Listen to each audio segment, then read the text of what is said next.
It is my personal view that although this test was negative, Dr. Duke's theory could be along the right lines.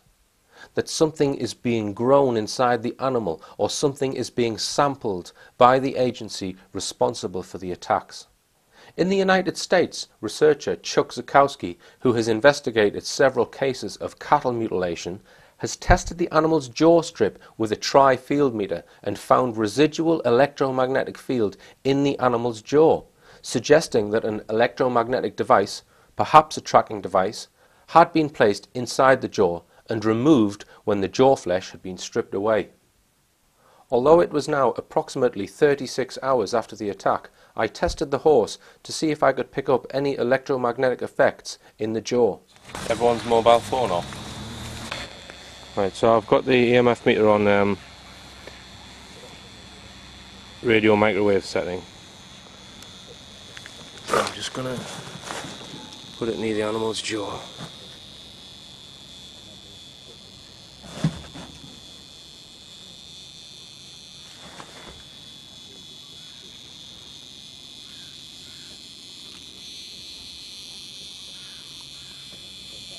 I'm going to try it on a different setting. Just have to let it settle down. So I don't think that's any more than background there on magnetic. I'll put it on some.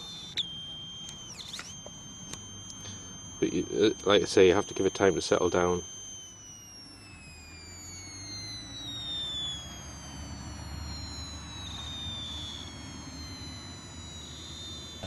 That's some, it's electric and magnetic field together, and then there's you can put it on radio waves, which is generally has to be man-made radio wave signal would cause it to. Yeah. I don't think there's anything.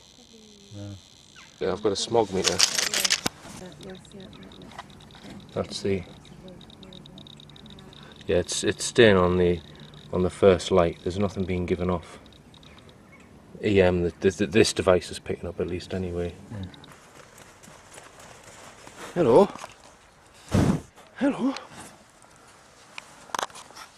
Nice code.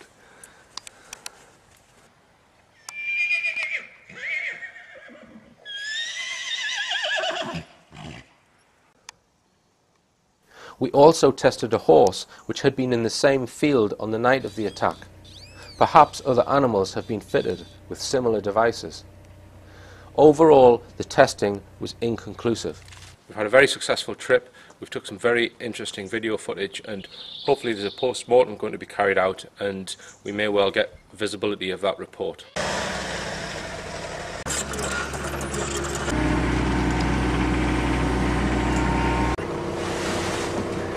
After we finished our investigation, we spoke to the owner of the horse.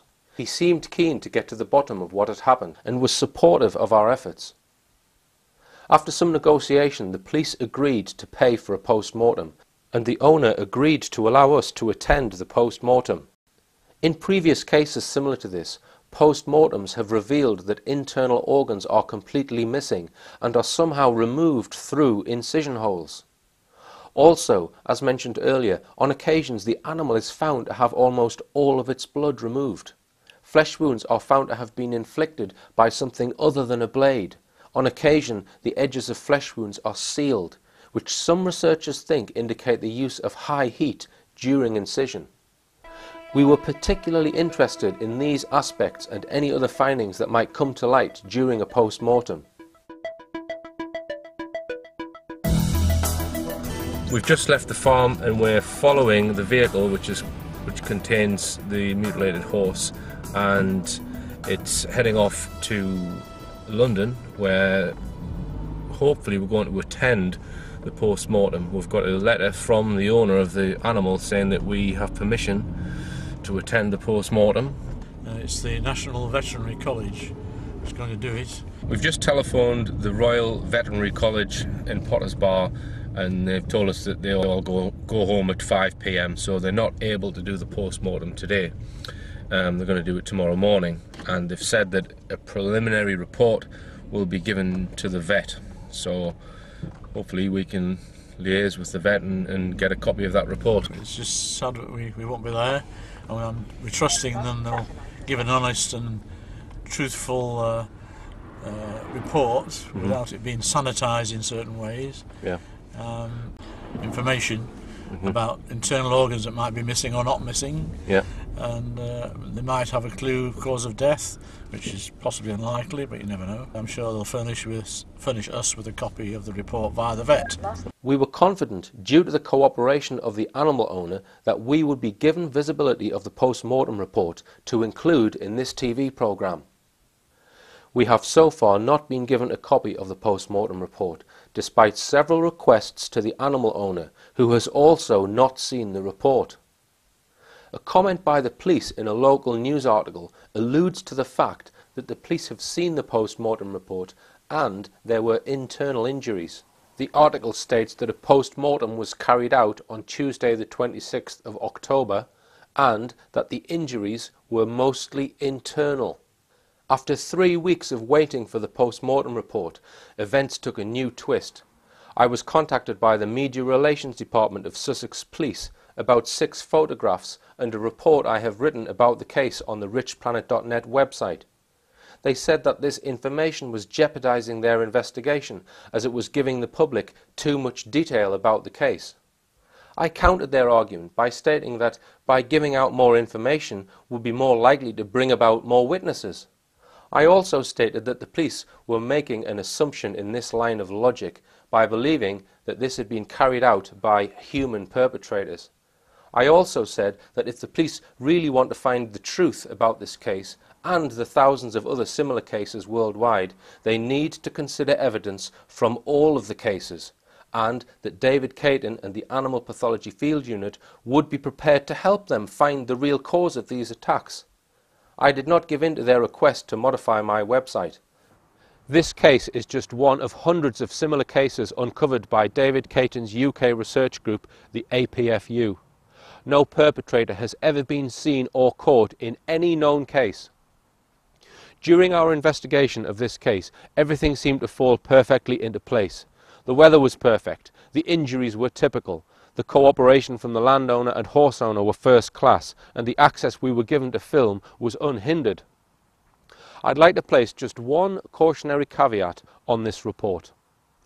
At some point in the future, a human perpetrator or other explanation could be contrived by the media in an attempt by agencies to discredit this film and the thousands of other known cases. Just a few days after I recorded these words to camera, it seems my cautionary caveat may well have predicted the events which followed. What the police did not tell me when they called was that there had in fact been a second dead horse recently found in the same village. However, no injuries were reported this time.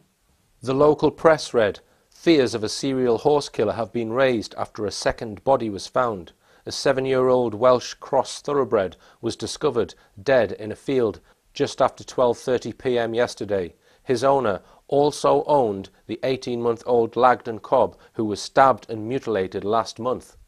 She believes this horse was poisoned by the same person. She said, 'I feel absolutely devastated and I can't understand why this is happening.' I called the vet, who said it seemed like poison to him. The police officers told me at that stage they were treating it as suspicious. I feel scared because it seems like someone is targeting me. I was the previous owner of the last horse who was killed, so I can't believe it's a coincidence." A police spokeswoman declined to comment on whether the deaths were being linked. We are very suspicious of this second horse death. To successfully kill a fully grown horse using poison is far from straightforward. The first obstacle is to obtain the correct quantity of barbiturates, which are not readily available to members of the public. Secondly, the administration of the injection requires medical knowledge and a high degree of skill by somebody with specific horse veterinary experience. For this reason and the general circumstances, we believe it is very possible that this second horse death has been orchestrated deliberately by a central authority to discredit this film, which they would have known we were making. Please note, if this is the case, it will have been done behind the backs of the police investigating these cases, making the police piggy in the middle and probably perplexed as to what is really going on here. A few days after hearing about this second horse, we were informed of a third horse death in a nearby forest. This time, mutilation injuries were present. The scene was described as being covered in blood. We believe this third death could also be another attempt by government agencies to discredit the evidence we have uncovered about the first case. The fact we have still not had sight of the post-mortem report backs up our suspicion that higher authorities have attempted to discredit this compelling case of animal mutilation, one of many that are not being reported correctly by the British mainstream media. It is time our government agencies started respecting freedom of information by opening up their files and revealing information they themselves have undoubtedly discovered about the real cause of this incredible phenomenon.